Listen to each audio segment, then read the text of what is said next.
یا ایھا النبی حسبک اللہ ومن اتبعک من المؤمنین۔ یہ سورہ انفال کی آیہ مبارکہ ہے جس کے اندر اللہ رب العالمین نے فرمایا، اے میرے محبوب، اللہ آپ کے لیے کافی ہے، اور مسلمانوں میں سے، مومنوں میں سے وہ کہ جنہوں نے آپ کی پیروی کی، ان کی غلامی آپ کے لیے کافی ہے۔ مفسرین نے لکھا کہ یہ حضرت فاروق اعظم رضی اللہ تعالی عنہ کے ایمان لانے پر آیہ کریمہ نازل ہوئی۔ نبی علیہ الصلوۃ والسلام نے اللہ رب العالمین سے دعا مانگی، یا اللہ ایک عمر دے دے، اسلام کا کام ہو جائے گا۔ اللہم اعز الاسلام بعمر ابن الخطاب۔ قیامت تک کوئی بھونکتا رہے، کسی کے بھونکنے سے کیا ہوگا؟ قیامت تک کوئی پیشاب میں منہ مارتا رہے، اسے ہمیں کیا غرض ہے؟ کہ جب رسول اللہ نے اللہ سے دعا مانگی، یا اللہ عمر کے ذریعے اسلام کو عزت دے دے۔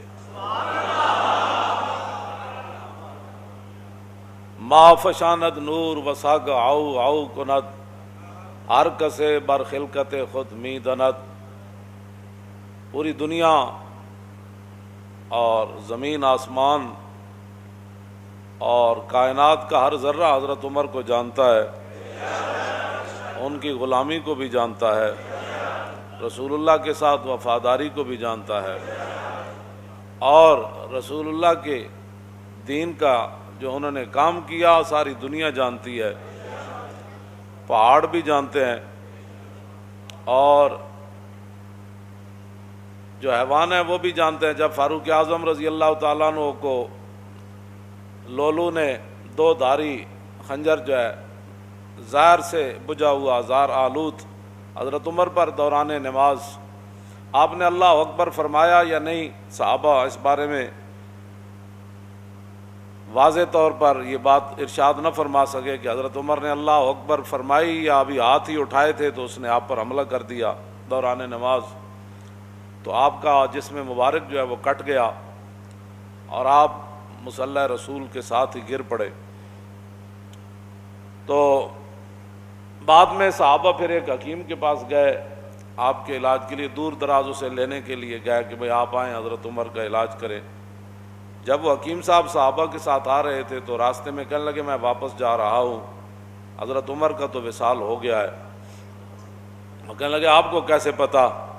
آپ نے فرمایا، یہ جو بکری ہے نا دیکھ رہے ہیں، یہ جو فصل کھا رہی ہے یہ اس مالک کی نہیں ہے، یہ کسی اور کی بکری ہے جو غیر کا فصل کھا رہی ہے، اور جب تک حضرت عمر زندہ تھے تو بکریاں بھی غیر کا فصل نہیں کھایا کرتی۔ یہ اس بات کی دلیل ہے کہ حضرت عمر دنیا سے تشریف لے گئے۔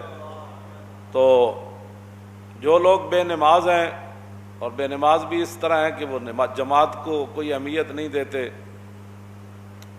کوئی شرعی مجبوری ہو تو وہ تو ہے، میں سب کے ساتھ یہ میں خطاب کر رہا ہوں، پوری امت کے ساتھ، کہ فاروق اعظم رضی اللہ تعالیٰ عنہ شدید زخمی ہو کر گر پڑے، اور لولو کو پکڑتے ہوئے مجوسی کو، اور بھی صحابہ شہید ہو گئے۔ پھر ایک صحابی نے اس کے اوپر کمبل ڈالا، اس نے پھر اپنی گردن کاٹ دی تاکہ یہ راز راز ہی رہے کہ حضرت عمر کے شہادت کے لیے کہاں سے سازش چلی۔ تو بات جو میں کرنے لگا ہوں بہت بڑی بات ہے، اگر کسی کو سمجھ آ جائے کہ فاروق اعظم رضی اللہ تعالیٰ عنہ کو اگر بر وقت صحابہ اٹھا کر گھر لاتے، بر وقت علاج معالجہ ہوتا، تو یہ تو اللہ کی تقدیر ہے، اس کی میں بات نہیں کر رہا، لیکن جو بظاہر اسباب ہیں، بر وقت حضرت عمر کا علاج ہو جاتا تو ممکن ہے حضرت عمر بچ جاتے یا کچھ دن اور امت کو فائدہ ہو جاتا، لیکن حضرت عمر وہاں، آپ کا پیٹ مبارک کٹا ہوا ہے، خون بہہ رہا ہے، اور جماعت بالکل تیار ہے، تو نہ مسجد میں افراتفری مچی، نہ کسی نے جماعت کو چھوڑا، اور دو صحابہ کی لاشیں بھی پڑی ہیں وہاں، شہید ہو گئے۔ لیکن حضرت عمر نے عبد الرحمن بن عوف صحابی رسول کو فرمایا کہ آپ کھڑے ہو جائیں، مجھے یہیں زخمی رہنے دیں، آپ نماز باجماعت پڑھائیں۔ بس اگر کسی کو سمجھ آ جائے تو بہت بڑی بات ہے۔ اتنا بڑا نقصان ہو رہا تھا، لیکن حضرت عمر نے فرمایا نہیں، جو رسول اللہ راہ دے کر گئے نا، نماز پڑھائیں آپ۔ حضرت عمر ساتھ خون بہہ رہا ہے اور صحابہ کی لاشیں بھی پڑی ہوئی ہیں، لیکن جماعت نہیں چھوڑی گئی۔ اور آج مسلمان ہر چیز چھوڑ کر جو ہے وہ چاہتے ہیں کہ مسلمانوں کو عزت ملے، ایسے نہیں ہوگا، ایسے نہیں ہوگا۔ انہی راستوں پر چلیں گے تو عزت بنے گی۔ باطل نظریات اور باطل فلسفوں پر اسلام کی عمارت کبھی بھی تعمیر نہیں ہوگی، چاہے وہ سارا پاکستانی یونیورسٹیاں بن جائے اور ساری تسبیح لے کر بیٹھ جائیں، ایسے کبھی بھی نہیں ہوگا۔ راستے وہی ہیں جن پر صحابہ چلے، مستند راستے وہی مانے گئے جن سے ہو کر تیرے دیوانے، بس۔ اور لوٹ آئے جتنے فرزانے گئے، اور تاب منزل صرف دیوانے گئے۔ مستند راستے وہی مانے گئے۔ کوئی لاکھوں قیامت تک بڑبڑ کرتا رہے اور لاکھوں نئے نئے نظریات نکالتا رہے، نظریات وہی ہیں، راستے وہی ہیں جن پر صحابہ چلے، اور چل کر پوری دنیا کو بتایا کہ کی محمد سے وفاتوں نے تو ہم تیرے ہیں، یہ جہاں چیز ہے کیا لوح و قلم تیرے ہیں۔ اب تو مسجدوں میں جمعہ پڑھنے کے لیے بھی لوگوں کو پریشانی ہوتی ہے کہ مسجد وزیر خان میں لبیک والے جمعہ پڑھنے نہ جائیں۔ گلائے جفائے وفا نما حرم کو جو اہل حرم سے ہے، کسی بت کدے میں بیان کروں تو صنم بھی کہہ دے ہری ہری۔ اور میں کیا جڑے پہلے تمبو تھے لگتے سن وہ بھی نہیں، آرڈر ہویا بھئی یہ تمبو بھی نہیں لانے، کیونکہ مسلمانوں نے یہاں آج اپنا شوکت اسلام کا اظہار کرنا ہے۔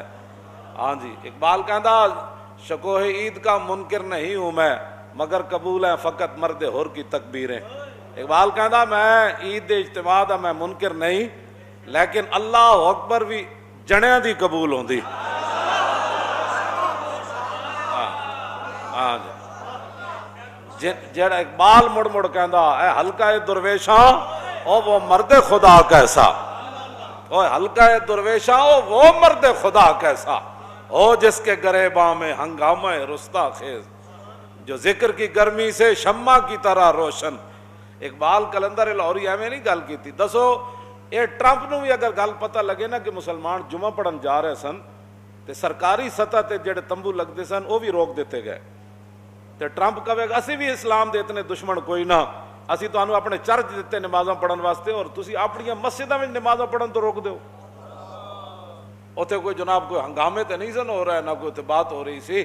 دسو تسی شاعر دا میں جڑا شعر پڑھیا نا او دا معنی اے وے کہ جو کچھ مسلمان اسلام نال کر رہے ہیں نا، میں کسی بت کدے وچ جا کے کہاں کہ وزیر خان مسجد وچ لوگوں نو سہولت نماز واسطے نہیں دیتی گئی اور لوگوں نو پکھے نہیں لا کے دیتے گئے، دریاں مسلے نہیں بچھائے گئے، تمبو نہیں لایا گیا، اس گرمی وچ پانی دا کوئی انتظام نہیں کیتا گیا، تے شاعر کہندا جے میں کسی بت کدے وچ جا کے بیان کرا نا کہ کلمہ پڑھن والے جمعے والے دن اے حال کیتا ہے، تے پھر بت بھی کہہ دے واہ واہ بھائی کیا بات ہے تھوڑی، واہ واہ بھائی مینوں منن والے تے میرے بڑا کچھ کردے تے تسی وحدہ لا شریک نو من کے اے کر دیو۔